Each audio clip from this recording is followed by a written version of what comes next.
जांभेका सरी न्यूज, तुमच्या गावचा आवाज. चर्चाही होणार आहे.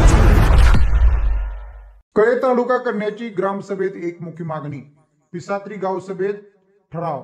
पन्हाळा तालुक्यातील पिसात्री ग्रामपंचायतीची ग्रामसभा उत्साहात पार पडली. राम कर्ले सभेच्या अध्यक्षस्थानी होते. ग्रामपंचायत अधिकारी आर.टी. कुंभार यांनी विषय पत्रिकेचे वाचन केले. या सभेत कळे तालुका करण्याची सर्वानुमते मागणी करत ठराव मंजूर करण्यात आला. पश्चिम भागातील जनतेला पन्हाळा येथे प्रशासकीय कामांसाठी जाण्यासाठी होणारी भौगोलिक गैरसोय तसेच कळे येथे न्यायालय व पोलीस ठाणे सुरू झाल्याने तालुका निर्मिती गरजेची असल्याचे उपस्थित ग्रामस्थांनी नमूद केले. माजी सरपंच तुकाराम पाटील, केदारलिंग विकास सेवा संस्थेचे माजी चेअरमन किरबार्डे यांनी शासनाने तातडीने कळे तालुका मंजूर करून महायुती सरकारने लोकांना न्याय द्यावा अशी मागणी केली.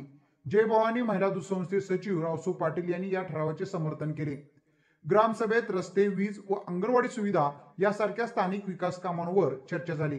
आमदार चंद्रकांत नरके यांनी गावातील खडीकरण व डांबरीकरण रस्त्यासाठी तब्बल 20 लाखाचा निधी मंजूर केल्याची माहिती माजी सरपंच तुकाराम पाटील यांनी दिली. सोनारवाडीतील वीज खांबांवर बल्ब बसवण्याची मागणी तंटामुक्त अध्यक्ष शिवाजी पाटील यांनी केली.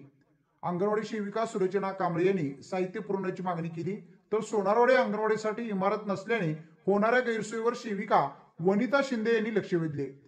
गायरानमधील जागेत इमारत बांधकामासाठी शासनाकडे प्रस्ताव पाठवण्याचा निर्णयही सर्वानुमते घेण्यात आला. ग्रामपंचायत अधिकारी आर.टी. कुंभार यांनी शासनाच्या विविध योजनांची माहिती दिली आणि ग्रामस्थांच्या प्रश्नांना समाधानकारक उत्तरे दिली. प्रशासन शासनाच्या योजना तळागाळापर्यंत पोहोचवण्यासाठी कटिबद्ध असल्याचे त्यांनी नमूद केले. ग्रामसभा यशस्वी करण्यासाठी अशोक कांबळे, युवराज पाटील, बबन कांबळे, आशांत स्वयंसेविका लक्ष्मी पाटील, अमित पाटील, भाऊसू पाटील आदींसह ग्रामपंचायत कर्मचारी पांडुरंग पाटील व ग्रामस्थ उपस्थित होते. शासनाच्या विविध विभागाच्या कर्मचाऱ्यांना गावसभेत माहिती देऊनही सभेला कोणीही हजर नव्हते. त्यामुळे ग्रामस्थांनी यावेळी नाराजी व्यक्त केली. आभार प्रदर्शन ग्रामपंचायत ऑपरेटर प्रकाश पाटील यांनी केले. जांभेका न्यूजसाठी पिसात्रीहून राम कर्ले.